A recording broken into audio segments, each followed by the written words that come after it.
Hello, everyone. Welcome to Progress Junior Golf with Live Sport Now and the England Golf Young Ambassadors. My name's Steve Jackson, and this is Ian Waterhouse. Steve, it's great to see you again. How have you been, my friend? Have you been well?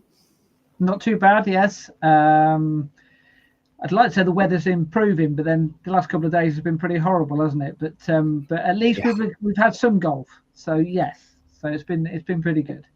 We've had some good days, we've had some bad days, but as you said, the important thing is we've had quite a bit of golf, of course. Junior golf, we've had major golf, we've had live golf, you name it. We are right into the thick of things at the minute, Steve, and I love it. And you've had a haircut, but as well, by the looks of it as well. I've had a haircut, yeah. I've got to be honest, a little bit disappointed. I was in South Wales last week, down at Pembrey, and I was doing motorsport over there. So I needed a bit of a trim. And the barber just took a little bit more off the top than I would like. However, the only thing I will say is that it's very manageable right now. So it's probably better. Right. Now, this podcast is all about junior golf. It's about the next generation of golf. It's about getting more boys and girls playing the game of golf. This is show number... What show number is it, Ian? 50. Is that right? 8. 58 shows. So we're getting close to that. That's right, isn't it? Yes, it is correct. Yeah. Well done. Yes, you've been counting up very well. So we're getting close to that magic 59 number, which is the number everyone wants to try and shoot in golf, of course. For me, on the front nine, that's the target. 59. Yeah. So we've got 58 at the moment. We'll be happy with the 58 on the front nine. Right. Now, we cover a different subject each week if you've not watched this podcast before. This week, we're covering volunteering in junior golf. Yeah. As you well know, Ian, thousands of volunteers in golf, full stop, and quite a lot of them involved in junior golf as well. So we're going to look in more detail with the help of England Golf Volunteer of the Year, Abi Frodsham. She won the award in Manchester. I think it was back in March. She won that award. So fantastic to get an award winner on the show as well. And we've got another young golfer as well called Louis Fitzgerald. Now, Louis is going out to Borneo in a few weeks' time to help the communities out there. And although it's not necessarily a golfing story as such, because he's going out there as part of the Duke of Edinburgh scheme, he is using the golf industry to try and raise some funds to help him get out there to help the kids and the families out there easy. So we've got pre-recorded interviews with both Abi and Louis as well. And we've also got two people live on the show, Ian, who are volunteers in junior golf. They do it on a regular basis. They do it about 58 times they've done it, haven't they, Ian? Yeah, I can't wonder who you could possibly mean, but absolutely, Steve. Yes, this podcast that we bring you, we do it in our own time. I've got to be honest, Steve does most of the work. To be honest, but, Steve does most of the work, but we do it in our own time. We've got partners, of course. You know, England Golf, the Golf Foundation, which is fantastic. But of course, we don't receive a penny at all for doing this. We do it for the love of the game, which is what being a volunteer is, isn't it? Really, a lot of the time. Absolutely. So we'll have, in a weird way, we'll have our opinions on what it means to be a volunteer within the game of golf as well. Right, we are going to get on with the news very shortly, but just give anyone watching details of how you can get involved in the show, Ian. Yeah, absolutely. A few of you tuning in already, which is nice to see. Hello, good evening, everybody.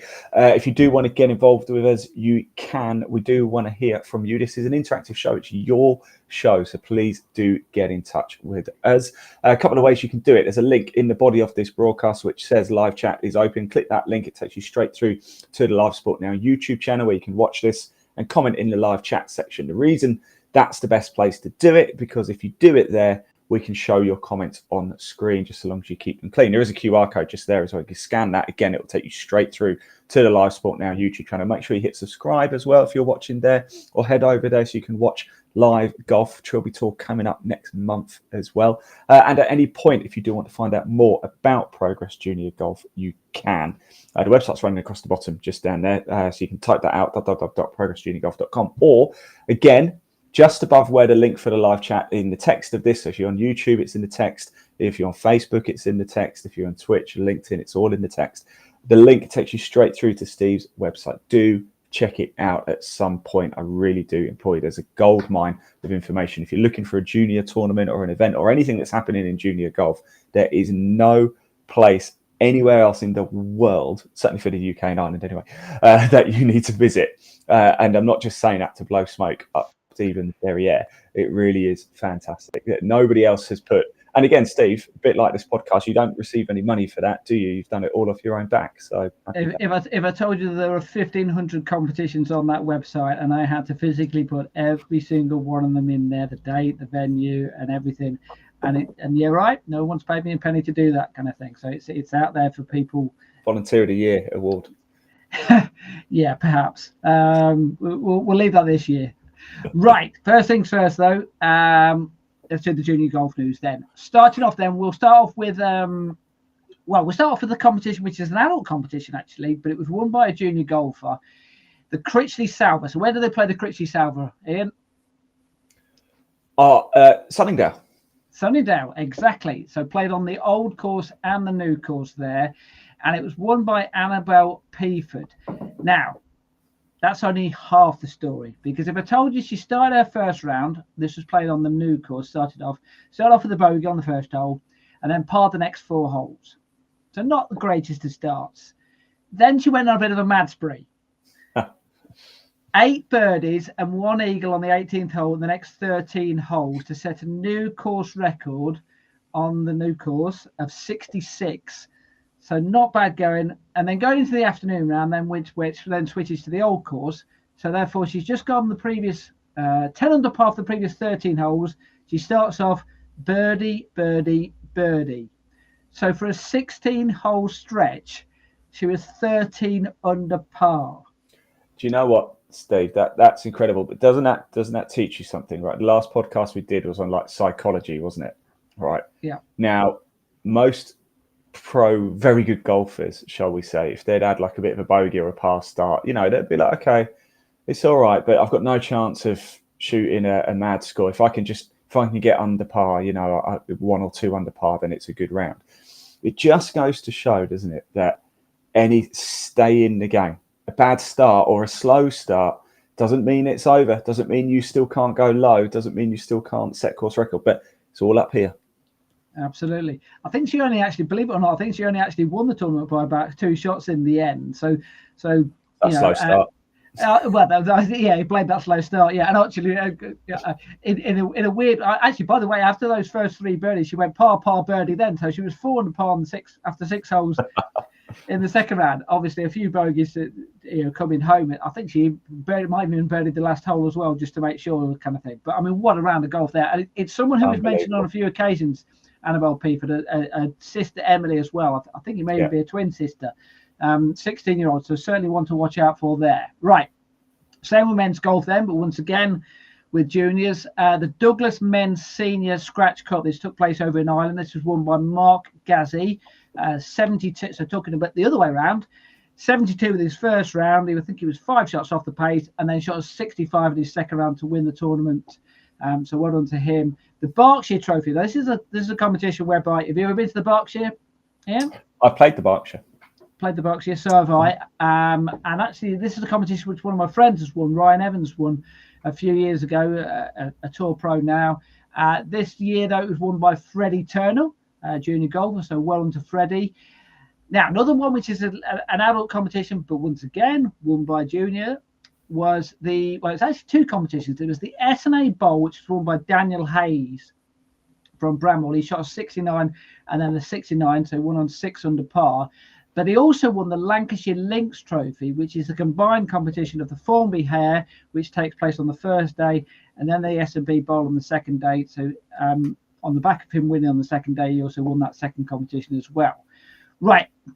Back over to Ireland then. I think we've got a photo of the winner here. The Flogash Irish Girls Amateur Open Championship was won by Sadie Adams, English golfer. She was mentioned in the last podcast as well, Ian, if you remember, because she won the Fairhaven Trophies a few weeks ago as well. So she's certainly a golfer in form. And from a photography point of view, Ian, I've got to say that is one of the most fantastic car parks you can see at a golf course, isn't it? I mean, who on earth thought put some sponsorship boards in front of the car park and put a trophy? Anyway, there you go. That's me having my little rant for the day. So Flogas car park. Yes, well done, Flogas. Yes. Yeah. Well done to Flogas, because actually, to be fair to Flogas, they do a lot of work with junior golf. I know that they sponsor the Irish Junior Open Tour. So they do a lot of good work with junior golf over in Ireland. So well done for them for sponsoring that event, and well done for Sadie for winning that competition as well. Right, north of the border then, Junior Tour Scotland. There was a couple of events which took place in recent weeks. The first one took place at Forfar Golf Club. The winner of the boys' competition was Joe McPherson. The girls' competition was Ruby Watt. And then a couple of weeks later, just a week later, another event at Edsall Golf Club. Boys' winner there was Aidan Lawson, and the girls' winner was Sabrina Wong. Another event up in Scotland, someone which has been mentioned on the podcast on regular basis and actually has been on the podcast, the Stephen Gallagher Foundation Trophy that took place at Blair Gallery Golf Club. Once again, boys and girls competition. Boys winner was James Woods, and the girls winner was Evie McCallum. Back down this end then, and it was the Fowler Series Elite Tour, took place at Kedleston Park. Once again, got a photo of the winner of this one. This was Elliot Thomas who won the competition. He's from Stoneham Golf Club. If you're not aware of how the Elite Tour works, then basically they have a junior tour, which is generally for under 18s, under 21s, and under 16s. And then they have a tour which is slightly older, goes up to the under age of 21. But as you can see with Elliot there, one of the younger players who played in the competition, 78 in the first round. There was a few shots off the pace actually going into the second round. And it really came down to the last two holes. He was one shot behind Eva Myers with a couple of holes to play. But Elliot birdied the last two holes, and Eva dropped a couple of shots on the last hole. So in the end, it was a 3-shot swing. But that Elliot, jumper says it all, done it, Steve. He was the boss. Absolutely. That was it. Well done, Elliot. He was the boss that day. Yes. So well done to him. Also, I mentioned as well for the Fowler Series, they've got their Futures Tour, which that's the even younger one. That's under 12s competition. They've had a lot of local competitions which have been taking place right the way up until around about now, and it's the first time they've done it this well. They did it a little bit the last couple of years, but they tended to just do one-off events. But they've really gone out of their way. Spoke to Matthew about this, Matthew Fowler, who's Sinik's son, about this the other day. And he was a little wary about how this was going to go. But I tell you what, it's been really, really successful. Lots of different competitions around the country. And they've got the regional finals coming up next week. I know there's going to be one at the Warwickshire. I'm going to be there. And there's a few which are taking place around the country as well. Big fields taking place in that. So anyone who is playing in those competitions, then best of luck.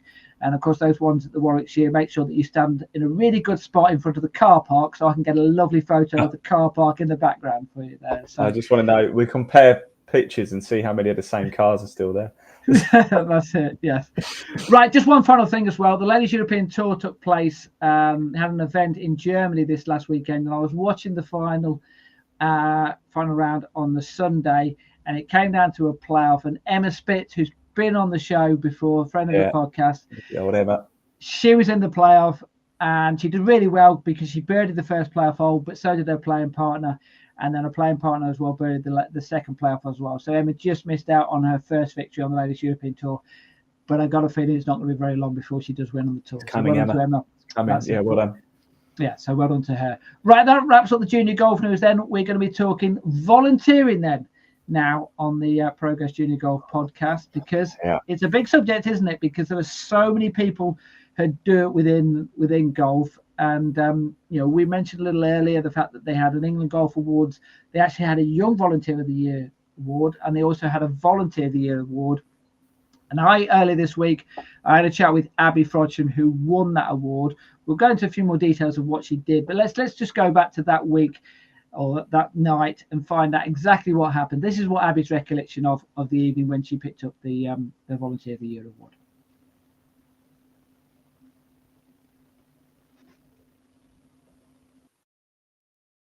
Manchester, early evening sort of thing.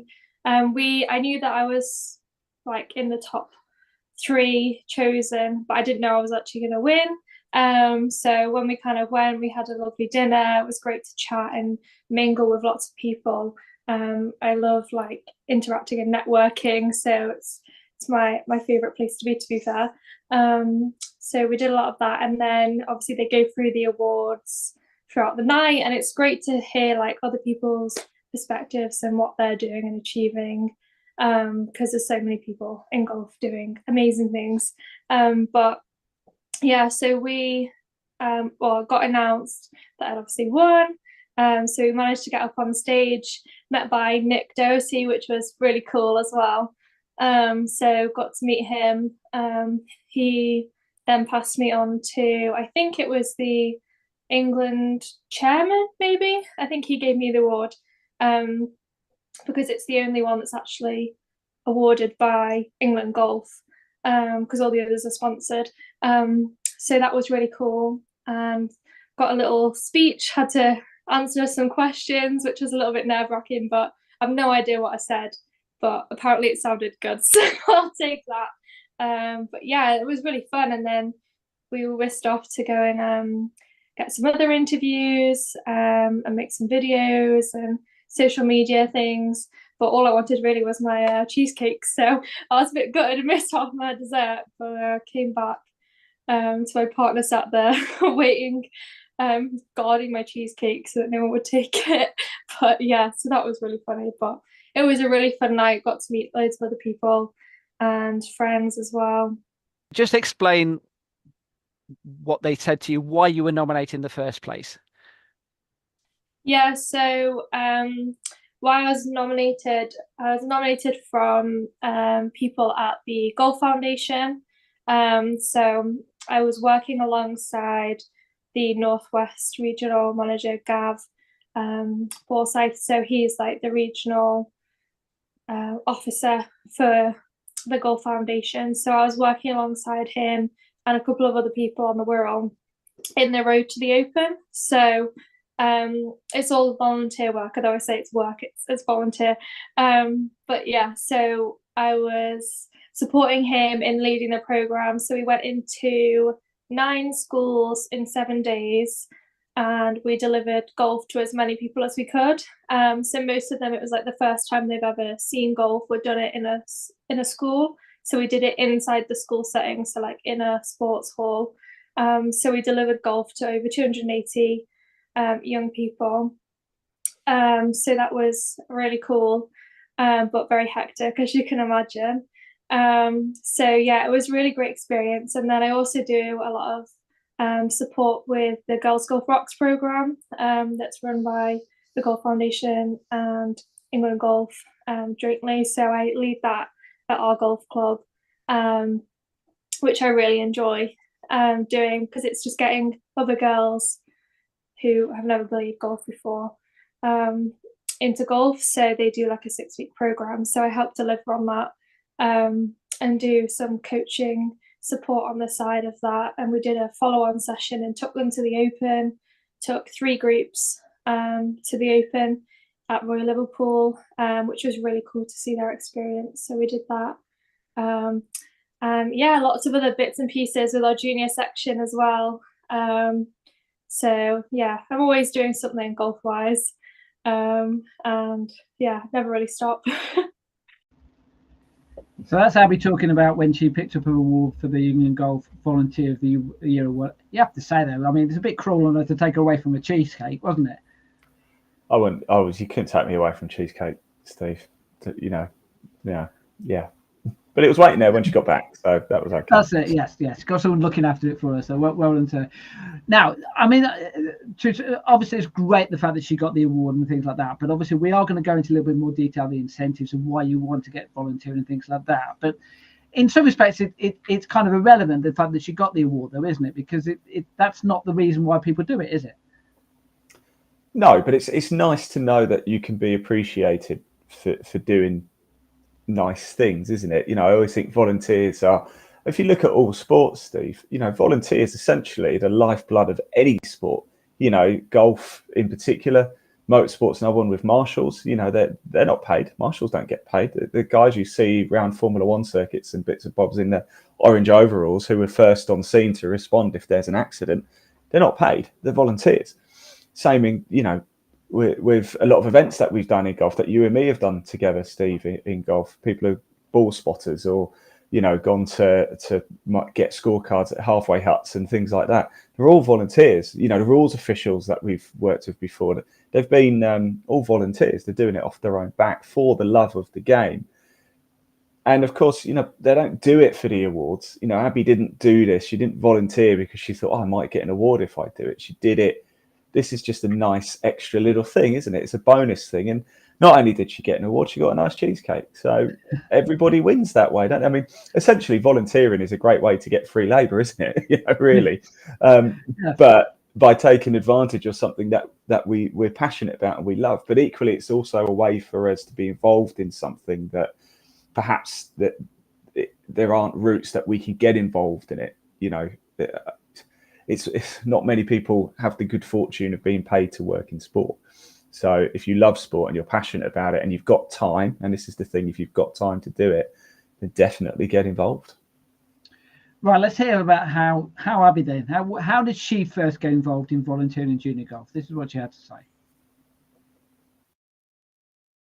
Out with the Girls Golf Rocks program, so I've been supported by England Golf actually to get in touch and kind of be bold. We did the girls leadership program with England Golf, so that was really good experience and kind of drove me to want to give back to the game more, and felt like I had the ability, and like they'd give me kind of a lot of support to feel confident in knowing what I'm doing and how to kind of do it. So if I had any questions or problems along the way, they were kind of there to support.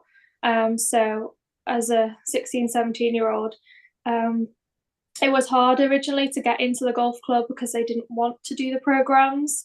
But eventually, after some persuasion and it really explaining what the program was about was the hardest bit. And then once I was kind of in the door, then it became a lot easier, and there is a lot of support at the golf club, and everyone wants to see the game grow. So it was easy sort of from then on to kind of help people to see what we're doing. Obviously you always get the odd person who is going to question you, but you just got to be firm in what you're answering and believe in yourself. That was the hard bit as well, trying to see, like, is it worth my time doing this, or am I like just going nowhere with it? But then once you see it starting and you see the girls actually arrive on the session, you think, I've put all this work into it, and they're now here, and they're enjoying it and learning the game that I love. And then at the end, they're all wanting to continue or have learned some new golf skills. That's where the like self-reward kind of comes, that actually you get to see other people experience what you've experienced, which is my drive really to keep it going. So yeah. So what came first with you then? Where did you go, actually I'd like to help out here, I'd like to volunteer, I'd like to give something back? Yeah, so I think originally it came from me having had it myself. So I started playing golf because of a Get Into Golf program that was being run with a link with my school. And had I not actually had that opportunity to go to the driving range once a week and miss a bit of my lunchtime and a bit of the afternoon lesson, that I probably never would have started golf. Well, I definitely wouldn't have started golf. I was that typical stereotypical person saying, oh, golf's an old man's game and this isn't for me. I already played other sports, so my time was already filled. So I just thought, oh, it's just something to do and get out of a lesson, why not? But then I actually started to fall in love with the game, and it drove me to keep going. And then I just wanted to give back because I knew what it had given me, and the opportunities that I had, and going into college. And I really loved my sport, so it gave me a new opportunity and a new sport to love that I wouldn't have known before. And it gave me something to kind of look forward to at the weekends and in the evenings. I felt like I was achieving, whether I was achieving or not in school, but actually then when I came home, that I felt like I had a purpose to live out come my evenings and weekends. That's why I really enjoyed it. I was going to say that the word which comes into my head is you had to have confidence even to do that in the first place, but also you must have gained a lot of confidence by doing it as well. Yeah, definitely. I think after the first one was over, I was like, wow, we did it. It went well. And people would give us feedback and saying, oh, that's really good. Like, really glad that we can do this at our golf club. And in this area and see the success, and then you start seeing the juniors staying on. And we had like 2 new members after our first 6 weeks, that actually you could see the fruitfulness coming from it, and that then gave me more confidence to be like, oh, we could do this again. Like, it wasn't that hard. But then you realize, oh, when it gets a bit tough and there's, you know, these people aren't replying to the emails, or you've got lots of different things going on in the background, had exams to study for and stuff, that actually that was like tough, but it gave me more confidence to know actually how it had gone, drove me to do more, if that makes sense. I think the amazing thing about not just Abi as well, but also the Louis, who we're going to hear from a little bit later on, is the fact that we're talking about volunteers here, but this is youngsters going into adult environments, and that takes some, you know, for want of a better phrase, that takes some balls. That takes a lot of confidence to go in there and do it, you know, as someone who is this young, doesn't it? It does, and it's so progressive. You know, I think when I don't know how old Abi is, and it's not really any of my business, but certainly when I was her age, the last thing I would have thought about doing was going to volunteer at my golf club, even though I loved sport at the time. But it's a very mature thing to do as well, isn't it? Like, it's the benefits longer term as well. Things like putting it on your CV when you're trying to make a career and things like that. It all adds up, and it all shows a good level of maturity. I think it's. I wish I'd had the foresight to do something like that when I was that age. I generally do, Steve. You know, if I could go back now, I think, you know, I wish I could do that. I was just, I won't say what I was getting up to at that age, but you know, I'm sure it involves some alcohol. well, yeah, pretty much. But I have so much respect, because I think, you know, what a great thing to do. And she was talking about a purpose, you know, sort of finishing school and then having a real sense of purpose for something, and it's like you become part of something, don't it? It's like when you support a football team, you know, you become part of that tribe, or you become part of that group, and it's the same with that. You know, you get involved with volunteering and you make new friends, and it's very easy stuff to say, isn't it? I'll do it because we make new friends. Well, you can make new friends in a supermarket. You know, it takes real guts and gusto and confidence to think, no, I'm going to go volunteer and be responsible for something. So yeah, good on anybody who does it. Let's hear from Abi as well, the kind of reaction she got when she first went in and started volunteering as well, and in particular the reaction she had from adults. This is what she had to say. Which I was surprised by, because I thought people would be more critical of saying, oh, you should be doing this, or you can't do it now, you've got to do it then, or you're not old enough, and things like that. But actually, people were wanting to support and offering their help as well, and wanting to volunteer themselves. So the feedback, I think the first few feedbacks I got was from the actual parents and the participants themselves, like saying how much they enjoyed it, and that they want to carry it on, and this is what they've been looking for. And then it just showed me that there was a need there, that people wanted to play golf, but they didn't know how to start or where to start, and then they'd seen the opportunity come up, and that's what drove them to get started in the first place. So that was really positive, and felt like I was doing the right thing. And then people from the golf club could see, you know, the girls coming down every Saturday morning and the Sunday afternoons. And they were surprised as to how many girls there were, I think, at first. And they were like, wow, you've got quite a big group. I'm like, yeah, well, that was the goal. These are going to be your future members. So that's, you know, we're going to grow the game. Hopefully that's the goal. That's why we're here. And I think as soon as they started seeing the results, the more positive the feedback became, and it wasn't as much questioning as to why we're doing what we're doing, but actually they wanted to support and volunteer their own time as well, and were saying, oh, this looks really good, how can I help, was the next question. So it was really cool to see that kind of shift in mindsets as well. How important do you think it was the fact that it was another junior there who was helping out doing the volunteering, both from the other juniors' point of view and the fact that they could relate to someone who, just been through that, and not just been through that, like myself, 15, 20, 30 years earlier, but literally probably 1, 2, 3 years earlier. So they could relate more to you than perhaps they could an adult.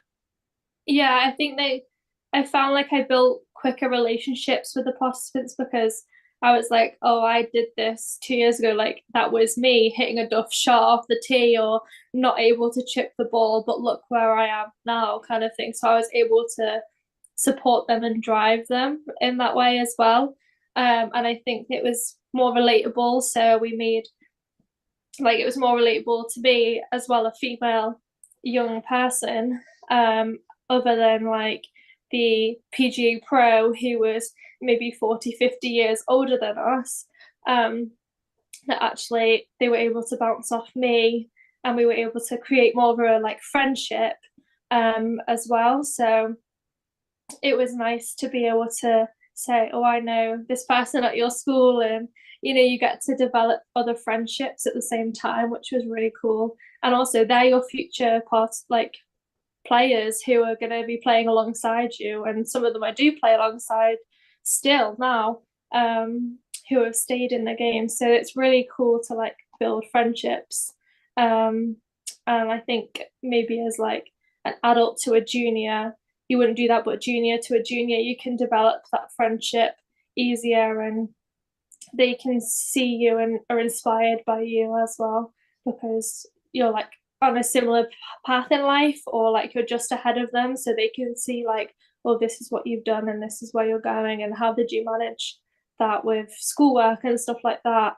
But yeah, so I think we were able to support each other in it. The word you use there, which I think is appropriate, is their inspiration, and you're inspiring other juniors there.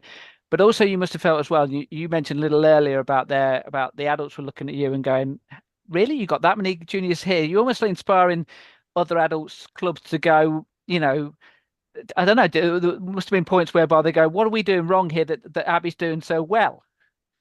Yeah, I've been asked that a few times. I think because they're like, because they want to grow the game as well, and they have tried in the past, but just throwing out another junior membership offer isn't necessarily what's going to bring people in. Like if people have never known what golf is, or a big scary looking golf club, then they're not going to just walk up to the door and say sign me up, unless they've played golf before. So I think it was the welcoming aspect, and I think they saw what we were doing was like being fruitful and that people were wanting to play, and also it helped them to see actually there is a future to our golf club, and there is a future to people who are wanting to play and like stay in the game, rather than just the aging population that we did have at the golf club, that actually it's more evened out with having more juniors come in and supporting them. So yeah. Inspiration is a great word, isn't it? Because it can come from all sorts of different angles. You can get inspiration from a top player who inspires you to go and take up the game, but also someone like Abby, whereby just someone who is inspiring other people within her own golf club to go, well, if Abby can do it, we can do it. I've said this so many times, Steve. Sometimes you just need fresh eyes on something, don't you? Sometimes young eyes like Abby, or sometimes eyes from somebody who perhaps is a little bit out of the loop, but has a different outlook on things. And we've had this conversation about golf clubs. Oh, they've done it this way for X amount of years, so they carry on going down that route. But then somebody like Abby comes along and doesn't just does something simple, but it's just with new eyes, with fresh eyes and a bit of extra energy, and it transforms the club. And they're looking at it going, well, how come Abby can bring in all these new members, and we've been doing it this way for years? Do you know what I mean? Like, and she's absolutely spot on. Just send her an email shot out with a new offer. Well, we've been there, done that. You might pick up one or two, but it seems like getting somebody like Abby on board to come in and maybe drive it. I imagine an 8-year-old would respond very well. An 8-year-old would respond very different to Abby than they would to you and I, Steve.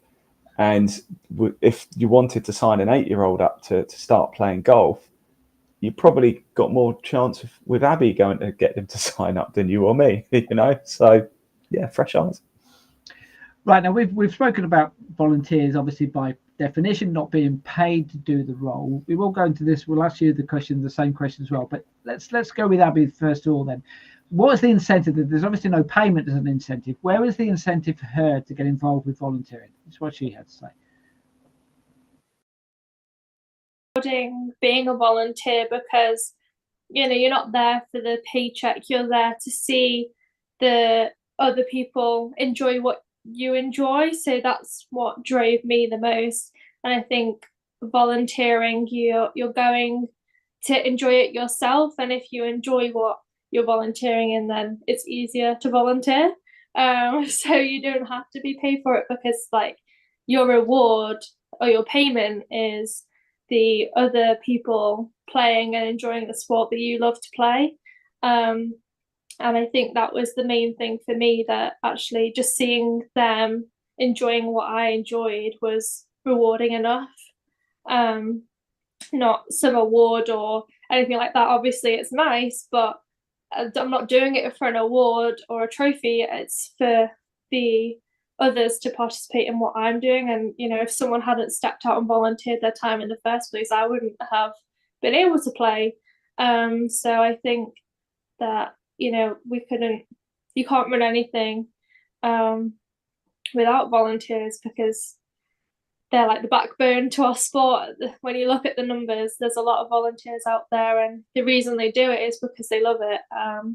And yeah, obviously it's nice to be paid, but actually the reward is seeing the smile on their face at the end of the session, saying they really enjoyed that and they can't wait to see you next week. So that was the reward that it gave me.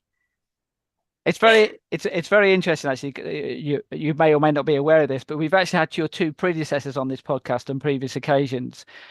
So the two previous Volunteer of the Years, and one of them was on for a show which was about mental health in junior golf, and she said that she used golf as her opportunity to take a step away, and you use it the same way with the volunteering, to step away from your exams and use it in a positive way, whereby some people might say, well, if you're not revising for your exams, then you're not going to be able to do well in your exams, but actually you used it in a positive way. Yeah, I definitely tried to put a positive spin on it, and I think I didn't want to sit at home. I'm not one to sit around watching TV. That's great, but for me, I like being outside and I like enjoying people's company, and that's how I kind of re-energize. So it was perfect for me to be able to give back into what I love and use it, in that positive way of being able to actually use these experiences that I'm gaining from it in the future. And also just as a junior, be able to get to know other people, and people in the golf club start to recognize you and know who you are because of what you're doing, and then they're also supporting you and want to play golf with you, and you make a bit more of a community aspect as well, which helped me through my exams, because it meant that they supported me when times would get tough or you had lots of revision and it was stressful, but actually I was able to switch off and enjoy those times and do the volunteering. Let's talk specifically then about the paid part of it then, because both of you and myself, Ian, we're both sports journalists. We both get paid for doing the sports journalism, with the exception of one thing, and that's this podcast, whereby we're not being paid for it. So where is the incentive for us whereby we don't get anything back from it? So what's your take on that? There is. I go wrong. It would be nice if we were paid for doing it, but I always say to I've worked with people before, and people get bogged down with getting paid, and I know that sounds silly to say, but there is more than one way of getting paid. Do you know what I mean? And Abi hit on it a little bit there. For her, the reward was seeing the faces of people and her personal feeling of the get up and go do it, the drive, the coming back, feeling good about herself. That's a form of sort of payment, isn't it? I do this for a number of reasons. mainly we've known each other for a long time, Steve. Not mainly because I enjoy doing it. Now, I'll be brutally honest. If I didn't enjoy it, I probably would have said to you, Steve, I'm too busy. I've got other stuff on. I can't keep doing this podcast now unless we find a sponsor or a backer. And then it just becomes about money, doesn't it? Do you know what I mean? And then sort of a little bit of love goes, because then it just becomes a job. I do this for a number of reasons. Number one, it keeps me in the loop for what's going on as well. To be honest, it provides regular content on our channels. It provides good content on our channels. Keeps my relationships with a number of media outlets out there in the world of golf. And you know what? I can do it. And what I've always enjoyed in sport, and being a journalist, presenter, commentator, broadcaster, whatever, all of those many hats that I wear and have worn, is I'm providing a platform for people to do something that they love to do, right? And as you know, I'm heavily involved in motorsport. People always say, I'm not a race driver, but they always say to me, oh, we'll get you out of the car. Do you want to go racing? You should do this race. It'd be so much fun. I've got no ambition to be a race car driver at all, right? But I get a lot of enjoyment from being in Parc Fermé and talking to the drivers when they've come off, and the first person they see is me with a camera, and we're broadcasting them live. They feel, I know it adds to their experience. It makes them feel good. It gives them a chance to get sponsors. It gives them a chance to get their name out there and continue to do something that they love. I don't want to be a race car driver, but the bloke I'm interviewing does. And I've got a way that I might be able to do something that can help him. It's the same with this podcast, Steve. There's nothing about junior golf, is there, really? Every now you'll get a piece in BBC when Lottie Woad does well, but she's an adult now. But it's very rare. The only time you'll ever hear about anything happening in junior golf is if it's Charlie Woods. That's the only time. So we are capable and we are able to have a platform. And okay, it's not the largest in the world. We're not BBC, we're not Sky, we're not Fox, we're not NBC, but we're something. We're there, and we can do it. And for the sake of an hour and a half, we've set up. A bit longer for you. Why not? We can do something to make a little bit of a difference that might just help people who want to be professional golfers or on that route to try and get there. Let's talk about success then. We'll bring Abi in here then, because when you do get involved in volunteering, and Abi has done a fantastic job, gets a lot of people going along to the things that she organises, but inevitably, because they are successful, the volunteering has to change. So this is how she explains about what she's had to deal with when it's become more successful. That's what Abi had to say. It's quite small. It was we had 8 participants on each, but the kind of drop off happens and the weather wasn't so great and things like that. But year on year we've built, so we've been doing it 4 years now.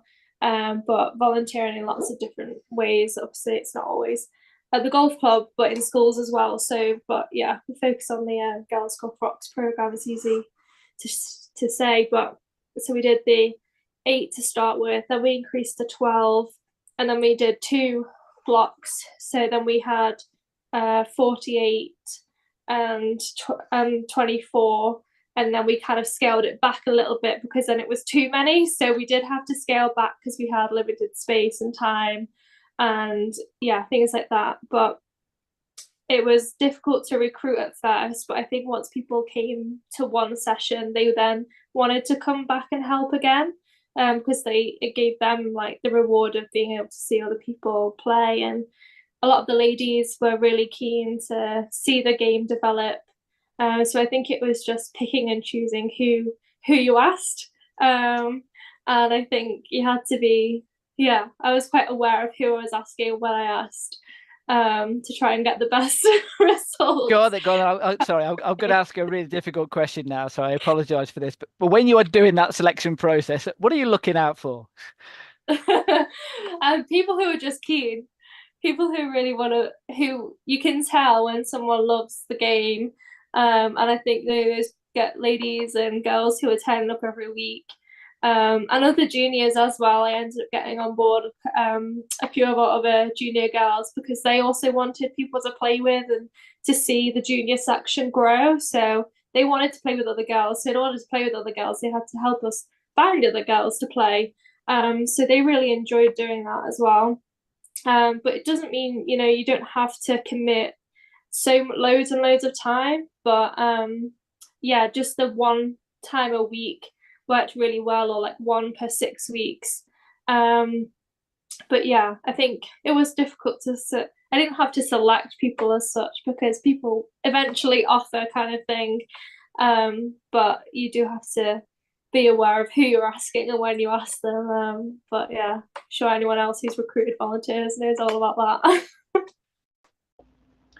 So that's Abi there, obviously, who's a junior volunteer. Actually, there's a common theme with all the interviews, all the clips that we've shown so far.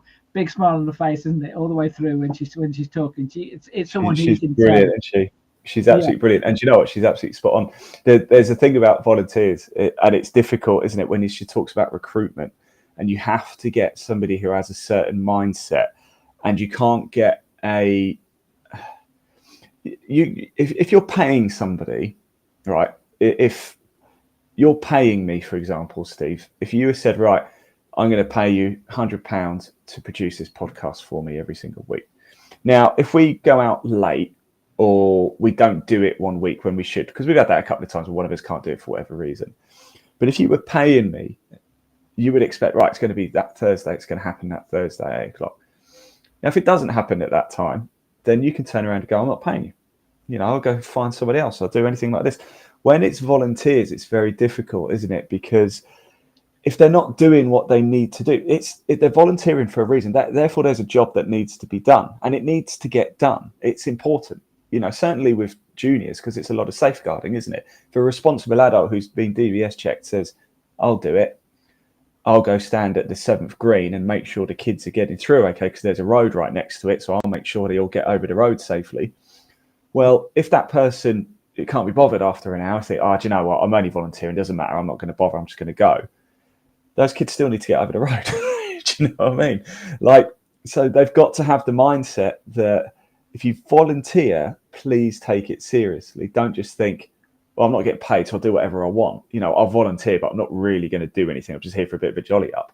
So she's right. When it comes to recruitment, you've got to get somebody who, and it's not easy, but you've got to get somebody who gets it and wants to actually volunteer, not just do it to be like, oh, it gets me at the house for a bit, but as soon as I can't be bothered, I'm just going to go home again.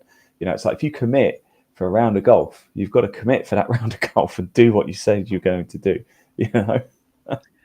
The perfect link, because Abi's not the only one out there, because there are plenty of other juniors out there, and I had a chat with one earlier this week as well, or actually last week as well. Louis Fitzgerald, then slightly different story, because actually his story is not necessarily to do with the golf where he does his volunteering, although he is a golfer, county golfer.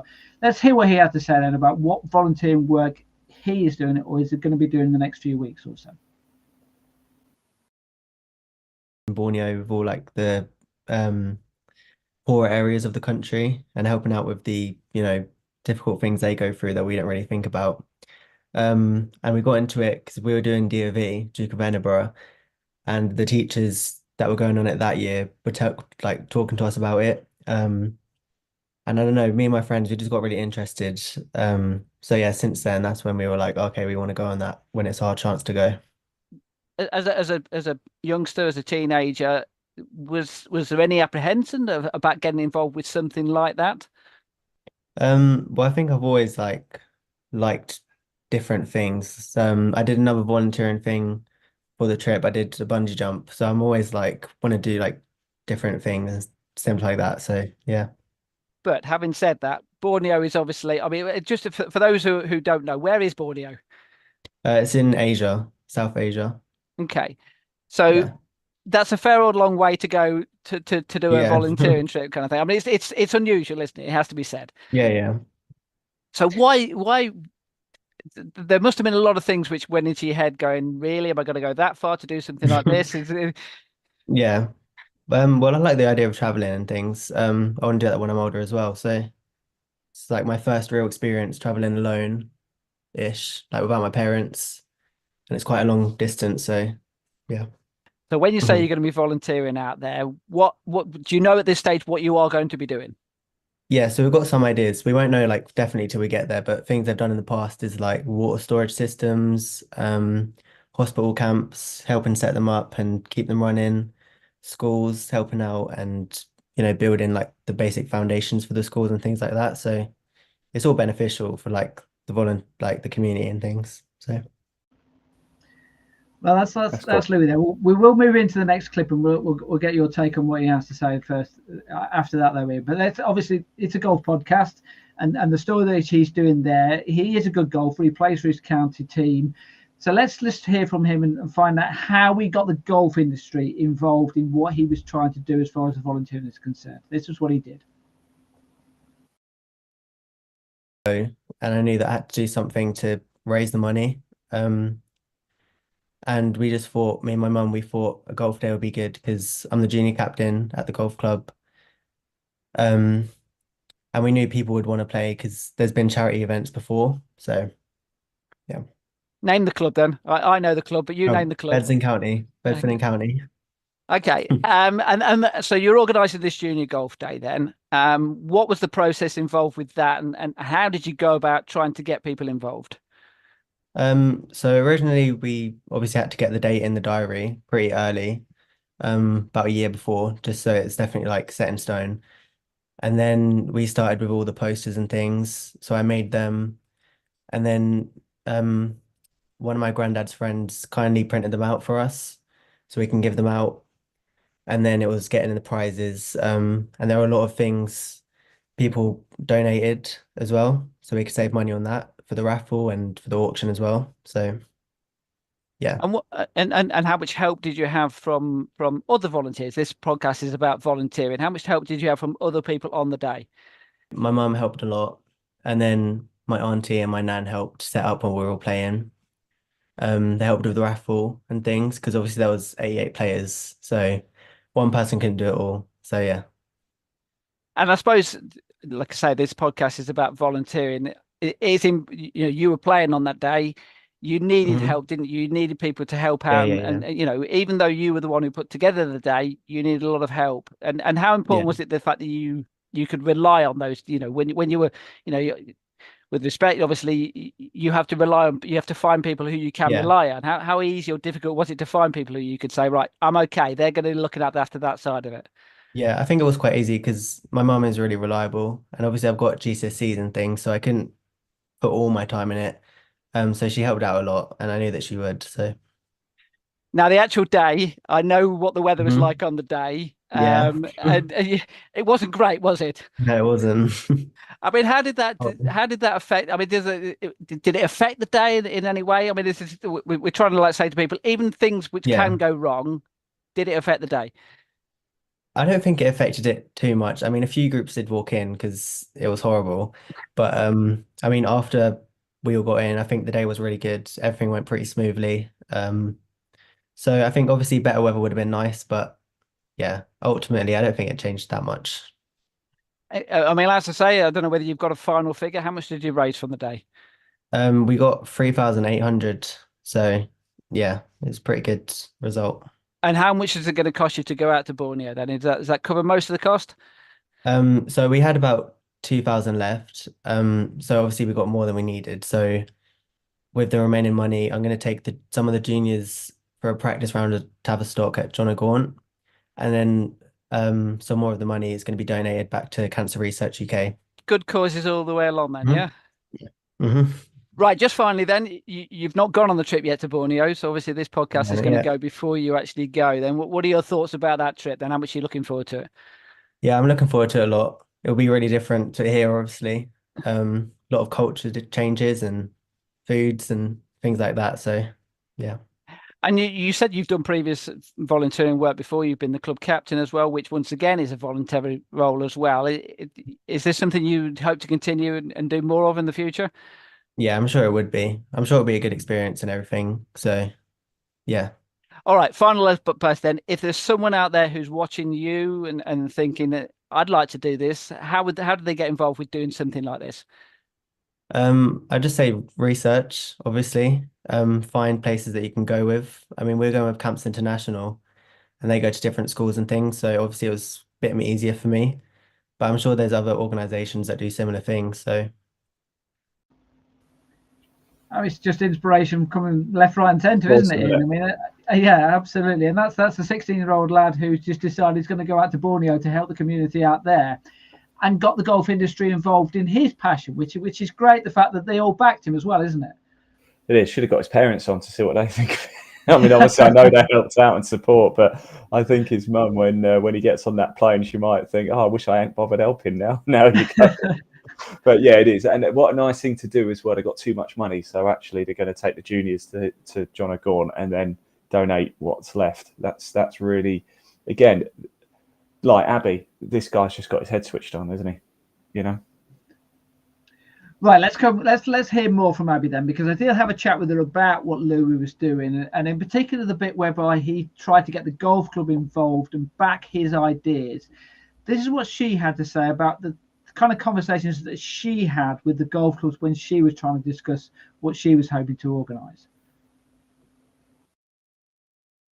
Difficult, especially at first, but once you get in the door, then it was a lot easier. I think because I played there as a member first and then started volunteering and then gradually increasing that, and we've done like a few junior days and things like that. But it was pretty tricky to be able to, I can imagine it'd be very tricky to get fundraising alongside that, because a lot of clubs already have their set like charities that they want to commit to.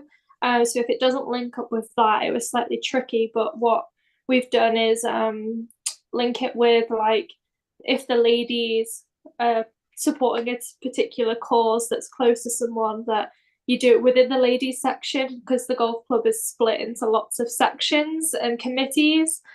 So you have to kind of pick wisely who you want to target, whether you want to target the juniors, whether you want to target the seniors or the ladies or the men's, or a specific competition, say. So we managed to run a competition, but it's taken me 3 years to be able to get that competition in this diary. So, you know, it takes time and it is very tricky. But I think a lot of planning and targeting the right people and audiences that helps you along the way. But yeah, it is very tricky to, especially with cost of living and things like that. People aren't just throwing money away, but yeah, I think the stereotypes of golf clubs that they have lots of money is definitely true, but they don't like to give it away that easily, so it's quite tricky. You've got to target it right.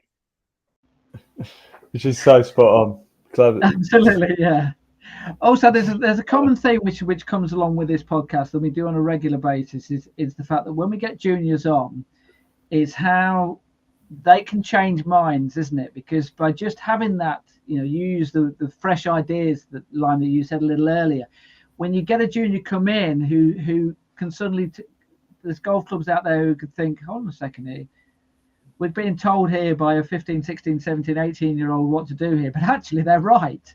You know, and giving them the voice, you know, this is talking about volunteering, but giving them the voice to talk to clubs in a way whereby, yeah, they might not have done previously. It's so important, isn't it? Yeah, 100%. I've really enjoyed listening to Abi and Louis. I know we're going to hear from Abi again, aren't we, shortly? But yeah, just cracked me up, her last little comment there. Just talking about golf clubs. It's like, yeah, they all say they ain't got any money, but they do, but you just can't get it out of them. Yes, right. Now, you did say we're going to hear from Abi one last time. Then we asked Louis the question as well, if anyone wants to, and advice. We normally ask all of our guests on what would their advice be. This is what Abi's advice was. If there's anyone out there who wants to volunteer at their golf club or county level or anything like that, this is what Abi had to say about that. You play at a golf club where you're a member that's affiliated with England Golf, it's a lot easier. And especially if you only want to volunteer on like a short term. But if you get in touch on the England Golf website, I think there's a link to Volunteer Hub, and they've got a Facebook page as well, which links a lot of the volunteers. So if you've got questions and you're a volunteer already, then you can ask them on there. But if you want to become a volunteer, probably the first place is to ask your club as to what they need.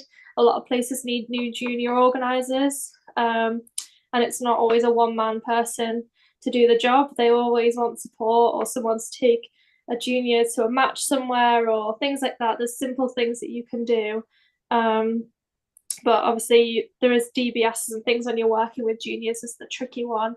But you can always volunteer your time in the golf club, whether it's just walking some juniors or meeting and greeting at the door on a Sunday or on the tee sheet and things like that.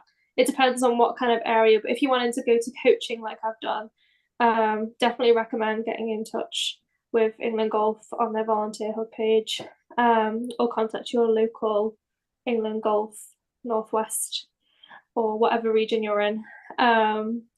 They'll let you know where to go and what to do next. But yeah. Could I just say as well, Steve, before you do go in and volunteer, everybody, make sure you don't end up, if you give a golf club a chance, you'll end up manning the club shop for 8 hours for free. So just watch yourself. Yes. So obviously that's Abi Frodsham, who's the England Golf Volunteer of the Year award, and before that was Louis Fitzgerald as well. What we also have to mention as well is that we did say myself and Ian are both volunteers on the show. Every single person that's ever come on this show has done it voluntarily. So we have to say as well, thank you to all those guests who've come on. You know, we've had some big names on this show, haven't we? We've had Charlie Hull, we've had Georgia Hall, we've had Megan McLaren right the way at the start. Andrew Strauss, Stephen Gallagher. You know, we've had some big names on the show. Should make a list of all the celebrities. Absolutely, but some lesser names as well. Some people who help out their golf clubs. Some people who So therefore, there's people out there who are happy, willing, and able to give the time back to volunteer to help out with junior golf. And I would urge any golf club, any golf county, any golf organisation to embrace that and to in the nicest possible way, I'll use it in inverted commas, to use those people because they're willing and happy and able to. They want to help out this junior golf. So let them and give them the opportunity to do so, because they're massive. It's a huge help to every single part of the golf industry, isn't it, Ian? Yeah, 100%. All sport, just anything in general. Just make sure it doesn't end up just being free labour. If you're going to volunteer, you're there for a particular reason. And if you are going to volunteer as well, please, you don't need me to tell you, but do take it seriously, because it is critical. If you've been asked to volunteer for something, it's because something needs doing. So please do take it seriously. Don't just think, well, I'm not getting paid, so I can't really I'll leave halfway through if I want to leave. If you commit, you commit. So yeah, good stuff. Can I just say as well, Steve, we said at the top of the show, we now explained how people can get in touch, etc., etc. I did also say make sure you do go visit Steve's website, progressjuniorgolf.com. Now would be a good time to go do that, because we've reached the end of the show. So I did say don't click that link until after. Well, we're about to go. So if you want to go visit Steve's website, do it in about a minute and a half. Yes. Just a very quick mention then for podcasts we've got coming up then. Not sure the exact order, but we're going to be looking at things like junior golf clothing, sponsorship, academies, caddying. We may well have, fingers crossed, touch wood, we may well have a top caddy coming on the show, someone who is caddied at the highest level. We're talking Ryder Cup caddy here. We're talking someone who's caddied major championships across the world. Hold fire on that, and we'll be talking about junior, and also someone who's got a child who's a junior golfer as well, so someone who has to look at it from a different point of view. So it'll be fascinating if we can get that person on and do that. But we've got other ones as well. We're going to do a rules quiz as well, because we love doing a rules quiz, so we're going to do that one as well. So yeah, right. That wraps up this evening then. So thanks so much to Abi, to Louis, to Ian, the best volunteer on the Progress Junior Golf podcast. Second best volunteer on the Progress Junior Golf podcast. Second best volunteer, Steve. That's honour. The honour is you. Okay, fair enough. All right, I'll take it. I'll take that reward. That can be my Progress Junior Golf Volunteer of the Year award. Yeah. Tonight. I'll get you a little trophy. Absolutely right. All right. Look, thanks very much to everyone for watching. We shall catch up with you soon, and have a good evening. Take care, everybody. Ciao, ciao.